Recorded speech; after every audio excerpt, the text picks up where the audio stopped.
Boa tarde, bem-vindos a mais um Pedra da Audiência. Hoje o Pedra da Audiência traz à RTV uma senhora que vamos dar a conhecer. É brasileira e muito nos tem para contar. Tem cerca de 7 licenciaturas, imagine. E é natural de Santos, Brasil, como já disse, mas reside em Portugal já há alguns anos. É com enorme prazer que esta semana vamos aqui no Pedra da Audiência estar à conversa com Maria das Graças Fontoura. Doutora Maria das Graças Fontoura, muito boa tarde. Boa tarde, Carla. Obrigada por aceitar o nosso convite da RTV para hoje estar presente naquele programa que vai para o ar às sextas-feiras, às 14 horas, em direto, o Pedra da Audiência. É um gosto tê-la connosco. E eu também tenho muito gosto de estar com você, tenho muito gosto de estar em Portugal e poder cooperar com você e com essa estação de televisão. É verdade, quem diria? Nós que já que nos conhecemos, já tínhamos trabalhado juntas em tempos de outrora em rádio e quem diria, volto a referir, voltarmos a encontrar passados quase 20 anos em televisão. O que tem feito, doutora das Graças Fontoura? Como tu sabes, eu nesse momento tenho viajado bastante, porque eu trabalho muito nas causas humanitárias e essas causas me fazem ir muito mais longe para entender, para compreender o ser humano nas suas dificuldades interiores e muito mais mentais. Porque estamos vivendo um mundo muito agressivo, nós estamos vivendo um mundo muito ferido, em que as pessoas não conseguem olhar olhos nos olhos.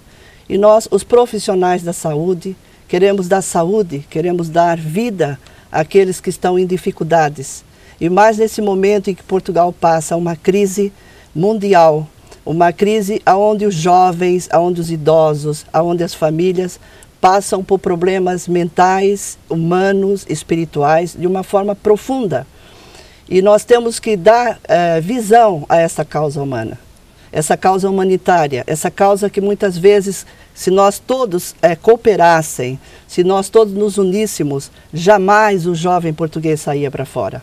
Jamais o idoso passaria por dificuldades.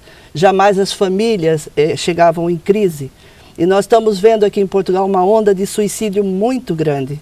Isso me preocupa porque muitas vezes, ao dar uma boa palavra, muitas vezes acompanhar essas pessoas, muitas vezes estar lado a lado com elas e dar visão ao seu mundo interior, das suas necessidades interiores. O emprego é vasto, o emprego ele aparece em qualquer lugar quando as mãos se unem para fazer algo em prol de alguém que sofre. Mas hoje em dia já não há tanto espaço, como diz, em certas e determinadas empresas para colocar jovens a trabalhar. Sim, muitas vezes o jovem ele não está liberto. O jovem português não é um jovem liberto, porque é um jovem dependente emocionalmente das questões interiores. E muitas vezes eu posso lembrar uma história de alguém que era pintor. E esse alguém estava numa fase muito difícil na vida dele. A forma que eu encontrei de ajudá-lo foi, cada viagem que fazia ao Brasil, eu expunha os quadros dele. E o que é certo é que ele foi ao Brasil, começou a expor os seus quadros e hoje ele ganha, tanto para lá como para cá. Só que muitas vezes a pessoa fica cega.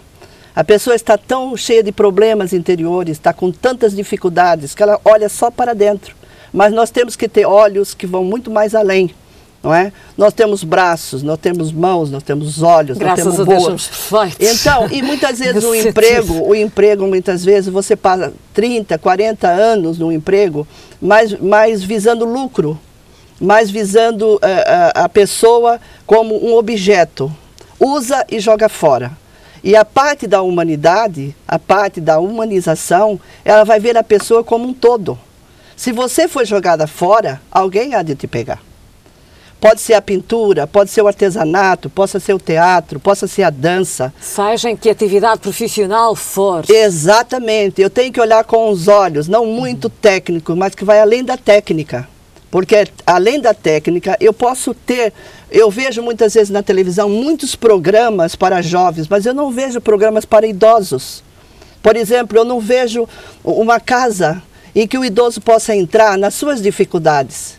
Essa casa não tenha hora, não tenha momento, não tenha instante, não tenha nada. Ele está aflito. Entre, vamos dançar, vamos fazer teatro, vamos fazer tricô, há sempre o que fazer.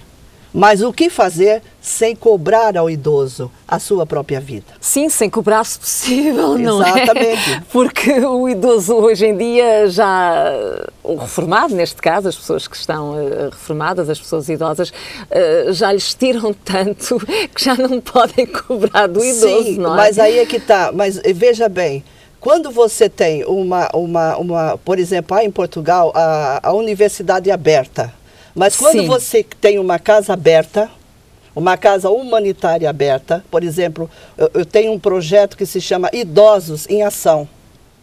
Ele pode agir até numa cadeira de rodas, ele pode agir em qualquer lugar da sua vida se ele tiver uma estimulação precoce.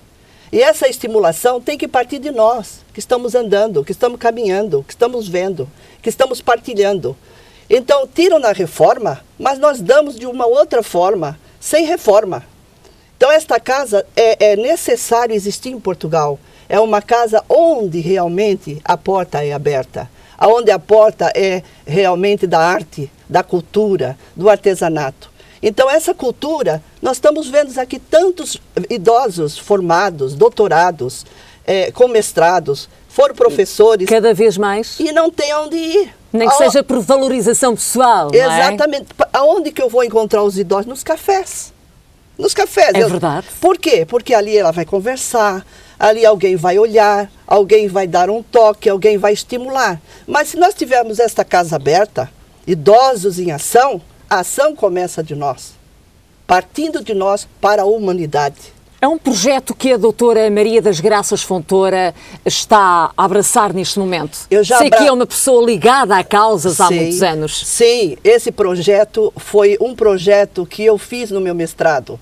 Eu já tenho o projeto feito, mas falta realmente a casa da humanidade. A casa da humanidade. Sem apoios torna-se mais complicado. Não, mas o apoio vem, porque veja bem... Vem do ser humano em si? Exatamente. De todos aqueles que estão ligados à causa, porque a doutora dá a cara pelo projeto, claro, mas estão pessoas à sua volta também a fazer com que tal se torne realidade. Eu lembro um dia que eu estava num congresso e eu encontrei uma velhinha muito inspirada. E o congresso estava tão lindo, tão bem florido, tão bem orientado. E todo mundo estava preocupado que aquela velhinha foi comprar aquelas flores numa floricultura, gastou muito dinheiro. E ela disse, não, eu não gastei dinheiro, eu aprendi com a doutora Graça a plantar flores no quintal. E no congresso eu peguei todas essas flores e decorei, de graça. Porque eu não tenho necessidade de comprar flores. Eu próprio fiz uma floricultura no fundo do quintal. E todas as mulheres ficaram assustadas, porque elas gastam muito dinheiro com flores. Sim. E ela verdade, deu uma elas lição. Não estão nada baratas ela deu uma lição. Outra lição foi outra senhora que não tinha emprego, chorava noite e dia. Eu disse, por que não ter uma galinha dentro de casa? E aí ela fez um galinheiro. Desse galinheiro começou a vender ovos. E não faltava dinheiro, não é? Não faltava dinheiro. Por quê? Os netos estavam desempregados, os filhos tinham problema. Era aquele dinheirinho que ela muitas vezes ajudava a casa. Há que arranjar uma solução, não é? Para enfrentar os dias difíceis que todos nós, uns de uma maneira, outros de outra, enfrentamos todos os dias, não é? Mas todos os dias temos que levantar de cabeça erguida e, como se costuma dizer, vida é para a frente, não é? Claro, mas você... Para ter a vida para frente, você pega uma mulher que está fragilizada, que está em sofrimento, que está com dificuldade. Se pegar outra mão forte, que já superou todas essas dificuldades, já superou todas essa situação, é claro que ela vai ser animada, ela vai ser encorajada. E além de ser encorajada, ela vai ser estimulada. Ao ser estimulada, a vida lá fora vai dizer, mas como essa mulher saiu dessa? É uma mão segurando na outra mão. Eu estou fraca, mas tem alguém que estava fraca e ficou... Um pilar. Um pilar. Esse pilar está querendo cair, aparece outro pilar. Então, nós criamos realmente forças para que essas pessoas realmente não caiam em depressão, não caiam em ansiedade, não caiam em frustração, não caiam em miséria interior. Porque é do interior que a gente joga rios de águas vivas. É do interior que vem tudo. Então, eu fico muito triste quando eu vejo alguém que eu não consegui chegar a tempo para poder resgatar essa pessoa da dor, do sofrimento. E muitas vezes você abre um jornal, muitas vezes você abre uma revista. É verdade. Grandes pessoas na televisão que sorriram a vida toda e se suicidaram. Por quê? Por quê? Porque não avaliaram. Não avaliaram no olhar, não avaliaram... Muitas vão se suicidando aos poucos. Exatamente. Não tendo amor pela vida, enverdando por drogas, alcoolismo. Claro, exatamente. Então, eu posso ver que a minha vida não está em vão. A minha vida não é em vão. Quando realmente acontece alguma coisa, está lá alguém para que eu possa ajudar, para que eu possa animar, para que eu possa fazer alguma coisa, nem que seja no oculto, nem que seja no invisível, mas não passa simplesmente por passar. Então, esta nação, ela está em crise mental, crise espiritual, crise humana, porque realmente a humanidade precisa de ser olhada com outros olhos. É essa a minha questão, olhar para as pessoas com os outros olhos. E uma causa muito importante nessa nação é a causa dos estrangeiros em Portugal. Dos estrangeiros em Portugal, é verdade. Que nós estamos vendo que a história está se repetindo. A história está lançando jovens por todos os lados. Estamos a recuar no tempo. Exatamente. Estamos a recuar 40 anos atrás. Exatamente. E então o que acontece? Como preparar esse jovem para sair do país? Sair assim? Do jeito que estão saindo, da forma que estão saindo. O jovem hoje em dia já está mentalizado para sair do país. Sim, eles estão a terminar a faculdade e já se estão a preparar. Ele está mentalizado, mas ele não está mentalizado para sofrer. Ele não está mentalizado para ser humilhado. O ser humano não veio ao mundo para sofrer. E como psicóloga, psicóloga clínica e ligada a causas de Jesus, de Deus também, a doutora sabe perfeitamente que nós não viemos ao mundo para sofrer. Claro. Viemos cá com uma missão. Claro, mas essa missão, existe uma cruz, não é? Essa cruz está vazia. E essa cruz ressuscitou. Porque antes dessa cruz chegar lá, passou por muitas situações, mas tinha uma estrutura bem forte, bem fundamentada, com fundamentos para ir à cruz, para deixar vazia e para ressuscitar. E o jovem muitas vezes não está preparado para o desconhecido. Separar-se da família. Exatamente.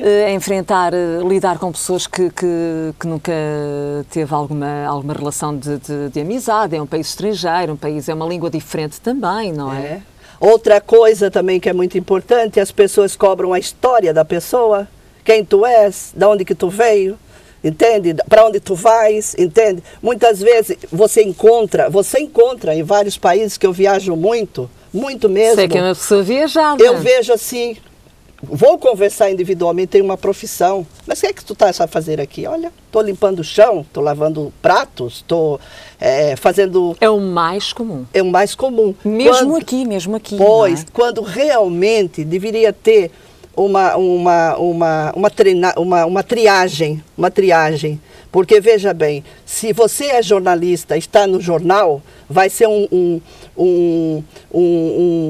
valor imenso para o jornalismo. Uhum. Se você é cozinheira, está num restaurante, vai ser quitutes maravilhosos, não é? Se você está limpando o chão, como eu já conheci pessoas que estavam limpando o chão, que hoje são psicólogos como eu.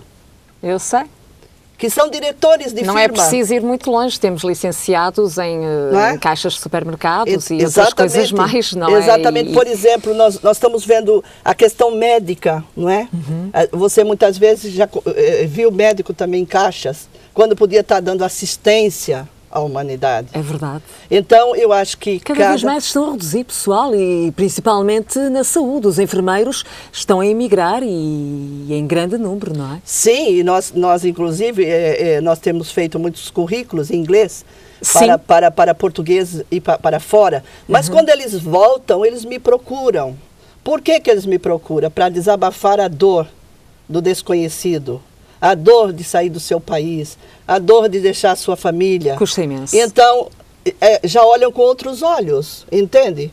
A semana passada, eu tive com uma romênia, que essa menina foi para outro país, acho que não falava a língua, tinha dinheiro no bolso, mas chorou lá, porque não sabia pedir comida. E eu estava num café e de repente ela ouviu a minha voz, ela disse, brasileira? Eu falei, sou, com muito amor e carinho. Ela disse, estive no Brasil, fui muito bem recebida, com comida, com abraço, com isso, com aquilo. Eu não sabia as coisas, alguém ia lá e traduzia para mim e tentava me ajudar. Mas passei 3 dias fome por não saber falar. Veja bem, então não é uma questão... não fosse gestual. Não é uma questão social, não é uma questão, é questão de mentalidade, de abraçar a pessoa na dificuldade. Eu lembro um senhor que eu todo dia observava lá de casa. Não tinha rampa para ele subir. Todo dia ele ia tomar café com mau sacrifício. Mau sacrifício. Então eu falei, como eu posso ajudar esse senhor? Vou descer nesta hora, vou agarrar no braço dele e vou tentar levá-lo ao café. Mas começamos a lutar por rampas. Começamos a mandar abaixo-assinado, falar com o pessoal. Câmaras. Há câmara neste caso. Exato. E agora tem arranjou solução? Arrumou, tem a rampa. A rampa está lá. Então agora ele já vai com a bengalinha dele, já consegue subir a rampa e já tem onde se segurar. Mas tinha que ter alguém... Tinha que ser a doutora das Graças Fontoura a fazê-lo. Tinha que ter alguém que o segurasse. Claro. Não é? Porque se ele caísse do jeito que estão as estradas, os caminhos e os buracos, ia dar um grande problema para o Estado português. Não acredito. Então, até nisso, nós temos que repensar a questão da humanidade falida, sem recursos humanos. Não é só o dinheiro, porque o dinheiro não compra câncer, o dinheiro não compra... Não compra a saúde, não compra a vida, né? Não é? O dinheiro ajuda Ajuda, é evidente, mas não é o mais importante. Não dá qualidade de vida, entende? A qualidade de vida tem que começar pela mente, entende? Isto vai fazer bem... Ter riqueza mental. É claro. Isto vai fazer bem àquela pessoa, então vamos ajudar. Por que nos retrair e deixar essas pessoas ficarem nessa situação? Mas nem todos pensam como a doutora Maria das Graças Sim, mas Fontoura. Nós temos que ter formação. Nem todas as psicólogas. Exatamente, nem todas as psicólogas. Penso assim, porque nós temos que ter uma visão humana e uma visão eterna de que nós estamos neste mundo com uma missão. E a missão está ao teu lado. A missão não passa a largo. A missão está na tua frente para que possa caminhar muitas léguas, mas em felicidade e não em derrota. Porque às vezes nós nos colocamos nas derrotas que não nos levam a nada. Então nós temos que gerir, fazer uma gestão emocional. É o ser humano que se reencaminha inocentemente para as derrotas? Não, muitas vezes você está numa derrota que você não sabe, que você não tem compreensão, porque o mundo dos afetos é um mundo muito perigoso.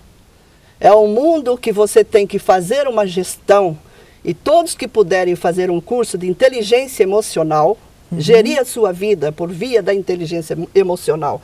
Pois se eu vejo ali um buraco, evidentemente que há muita gente que diz, vamos passar nesse buraco, vamos ultrapassar esse buraco, e chega ali, morre. Não é? Eu posso lembrar, digamos, a vida de Ayrton Senna. Ayrton Senna, não é, que fez muito recentemente 20 anos que faleceu no dia 1, então, precisamente ontem, exatamente, dia 1 de maio. Um diamante que se perdeu no espaço. E se ele tivesse, naquele momento que já tinha acontecido aquela situação do acidente, já tinha visto o que estava acontecendo previamente, ele recuava e nós tínhamos ele até hoje. É verdade. E ele não recuou, ele foi... não temeu e aconteceu o que aconteceu. Por isso que deve haver cursos de segurança emocional. Saber o que é bem e o que é mal. Porque temos que...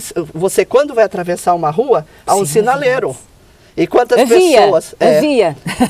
Mas quantas pessoas não observam? Agora temos as passadeiras, mas nem todos os automobilistas respeitam. Nem assim respeita, por causa do estresse, por causa da ansiedade, por causa dos problemas interiores, das angústias, das frustrações, das transferências, que fazemos transferência até com pessoas que, coitados, nem estavam lá. Mas o que é mais importante é visualizar que a parte da humanidade está esquecida neste mundo ferido, sem esperança e sofredor. Então temos que ter realmente uma casa da humanidade, uma casa de idosos em ação, porque quem está realmente sofrendo são as crianças e são os idosos. É verdade. E é nessa casa que está, neste momento, a trabalhar. É nesse projeto para essa casa. Nesse projeto que eu estou a trabalhar. Que prevê que fique pronta quando, sensivelmente? Estou a trabalhar nesse projeto. Estou correndo... Há muito tempo? Já tem muito tempo que eu trabalho. É uma luta? Vai ser. Porque eu quero também criar uma sala do silêncio.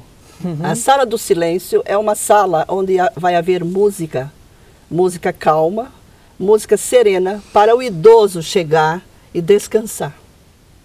É uma casa, uma parte bem criativa, onde ninguém naquele momento vai chateá-lo.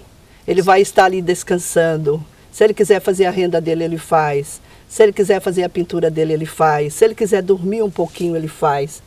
E não é falar dos seus problemas, que problemas todo idoso que criou filhos, todo idoso que casou filhos, todo idoso que formou filhos. Agora tem uma está história. Com problemas também, claro, para além da história que ele tem, não é? Claro, e às vezes ele está num hospital sorrindo, mas ninguém conta a sua história de vida. E as histórias de vida têm que ser contadas para que os jovens tenham exemplo, tenham determinação e sejam jovens de ação para abraçar a casa Idosos em Ação. Quem vai trabalhar, quem vocês procuram para trabalhar Estou com um pequeno grupo selecionado por mim, já há anos, que estamos a trabalhar, a ter sensibilidade, porque primeiro, para trabalhar comigo tem que ser pessoas de muita sensibilidade. Muita sensibilidade. Já por si é uma pessoa muito sensível. E para estar comigo tem que ser uma pessoa muito madura, porque o que eu não quero fazer com um idoso, é claro que se eu fizer um dia vão fazer comigo, porque quem semeia colhe. É verdade. Não é? E eu quero colher frutos para a eternidade. E vejo realmente que uma casa aberta nesse sentido não é um lar para jogar as pessoas, usa e abusa, mas é um lugar de descanso, um lugar onde possa a natureza falar mais alto, entende? Respeitar a individualidade do idoso, respeitar a vida dele, respeitar aquilo que ele fez pelos filhos, que ele fez pela humanidade e fazer com que esse idoso descanse em paz. Porque tudo que o idoso precisa dessa nação não é questão de viver em paz, não é? Não é questão da aposentadoria. Aquilo que falta a muitos idosos, não é? Que é viver em paz. Muitos deles vivem com muita dificuldade. Exatamente. E essa dificuldade emocional, de paz, de tranquilidade, saber que não está só, que aquela casa está aberta, para que eles possam, numa hora de dor e sofrimento, de fuga, porque há muita gente fugindo dos seus, não aguenta mais a suportar, digamos assim, um holocausto mental. Então, as pessoas têm que ser amadas, as pessoas têm que ser cultivadas, não é? Não é você chegar numa escola, você vai entrar tanta hora, vai comer tanta hora, vai dormir tanta hora, e vai exigir do idoso, que teve uma vida inteira cumprindo normas, cumprindo ordens, regras, e não vê um sorriso. E que trabalhou porque veja, inteira, aqui nesse Matozinho já podia ter uma casa dessa, que realmente nos dias de festa, nos dias semanais, podiam tocar, cantar, contar sua história, trazer outros idosos. Mas por isso, falou em Matosinhos, Grande Porto. Claro, aonde for. Criaram centros de dia para eles passarem... Eu não veria muito com a palavra centro de dia. Eu via uma casa Idosos em Ação, porque tudo que esse país precisa não é muita